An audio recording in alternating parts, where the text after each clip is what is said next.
नमस्कार. देशोन्नतीमध्ये मी ऐश्वर्या शिंदे आपलं स्वागत करते. बघूया प्रदेशच्या आजच्या टॉप 10 बातम्या. काँग्रेस प्रदेशाध्यक्ष नाना पटोले यांच्या कारचा अपघात झाल्याची धक्कादायक माहिती समोर आली आहे. सुदैवाने या कारमध्ये नाना पटोले नसल्याने ते बचावले आहेत. आता या अपघातानंतर काँग्रेसकडून सत्ताधारी भाजपावर गंभीर आरोप केले जात आहेत. दरम्यान आता वंचित बहुजन आघाडीच्या प्रकाश आंबेडकर यांनी अपघाताबाबत वेगळा संशय व्यक्त केलाय. ज्यावेळी अपघात होतो त्यावेळी हा विषय सिरियस घेतला पाहिजे. राजकारण म्हटलं की थोडीफार खुन्नस येतेच, असं नाही म्हणता येत नाही. त्यामुळे पोलिसांनी तपास केला पाहिजे अशी मागणीही प्रकाश आंबेडकर यांनी केली आहे. काँग्रेस आमदार विश्वजित कदम यांनी महाविकास आघाडी नेत्यांकडे मागणी केली आहे. काँग्रेसला सांगलीची जागा मिळावी अशी सातत्याने 15 दिवसांपासून मागणी केली. त्यात काल महाविकास आघाडीने जागा वाटप जाहीर केले. आजही सांगली जिल्ह्यातील राजकीय परिस्थितीची पारख करून पुन्हा या निर्णयाचा फेरविचार करावा ही महाविकास आघाडीच्या सर्व नेत्यांना विनंती आहे. ही माझी व्यक्तिगत नाही तर काँग्रेस पक्षाची भावना आहे. राज्य व देशात जे वातावरण आहे ते नाकारत नाही, परंतु काँग्रेस पक्षाची ही जागा असून महाविकास आघाडीनं गांभीर्याने या जागेबाबत विचार करावा अशी मागणी काँग्रेस आमदार विश्वजित कदम यांनी केली आहे. पूर्व विदर्भातील 5 लोकसभा मतदारसंघांमध्ये काँग्रेसच्या स्टार प्रचारकांच्या सभा होणार असून त्यात पक्षाचे अध्यक्ष मल्लिकार्जुन खरगे, नेते राहुल गांधी व सरचिटणीस प्रियांका गांधी यांचा समावेश आहे. या नेत्यांच्या कन्हान, साकोली व चंद्रपूर येथे या सभा होणार आहेत. पहिल्या टप्प्यात विदर्भातील नागपूर, रामटेक, चंद्रपूर, गडचिरोली, भंडारा या लोकसभा मतदारसंघांमध्ये येत्या 19 एप्रिलला मतदान होणार आहे. यासाठी साकोली, कन्हान व चंद्रपूर येथे जाहीर सभांचे आयोजन करण्यात आले आहे. मनसेच्या गुढीपाडवा मेळाव्यात राज ठाकरे यांनी महायुतीला बिनशर्त पाठिंबा जाहीर केलाय. तसेच लोकसभा निवडणूक लढवणार नाही अशी घोषणा करून मनसैनिकांनी आता विधानसभा निवडणुकीच्या तयारीला लागावे असे आदेश राज ठाकरे यांनी दिले आहेत. शिवसेना शिंदे गटाचे खासदार आणि मुख्यमंत्री एकनाथ शिंदे यांचे सुपुत्र श्रीकांत शिंदे यांनी यावर प्रतिक्रिया दिली आहे. राज ठाकरे यांनी बिनशर्त पाठिंबा दिलाय. राज ठाकरे यांच्या समर्थनामुळे महायुतीची ताकद महाराष्ट्रात वाढली आहे. येणाऱ्या काळात महायुतीच्या सर्वच्या सर्व जागा जिंकण्यात मनसेचे मोठे योगदान असेल असा विश्वास श्रीकांत शिंदे यांनी व्यक्त केलाय. महाविकास आघाडीचा फॉर्म्युला जाहीर झाला. आघाडीतील तिन्ही पक्षांमध्ये ठाकरे गटाच्या जास्त जागा आहेत आणि सांगलीचा तिढा असताना उद्धव ठाकरेंनी चक्क उमेदवार देखील जाहीर करून टाकला होता.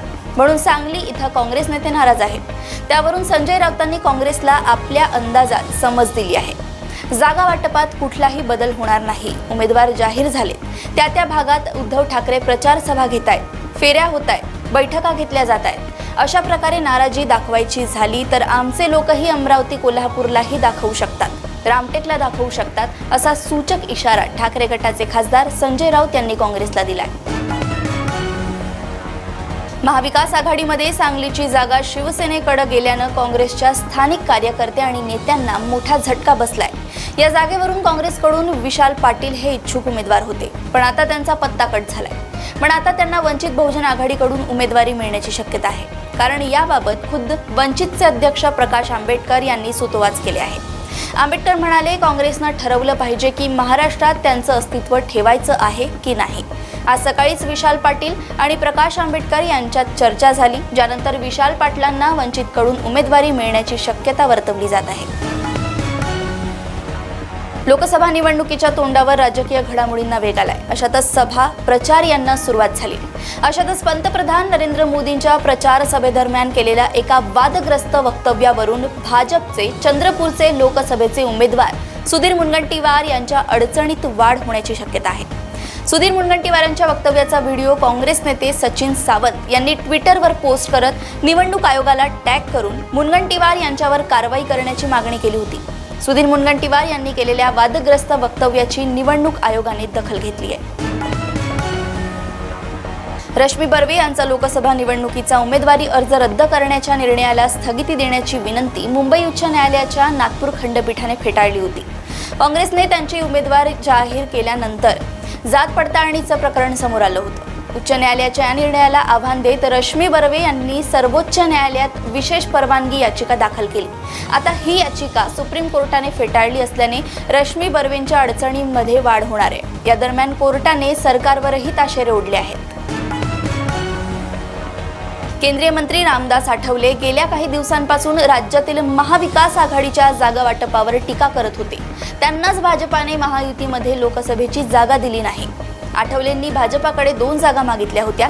यापैकी शिर्डी जागेसाठी आजही आग्रही असल्याचे आठवले यांनी स्पष्ट केले आहे.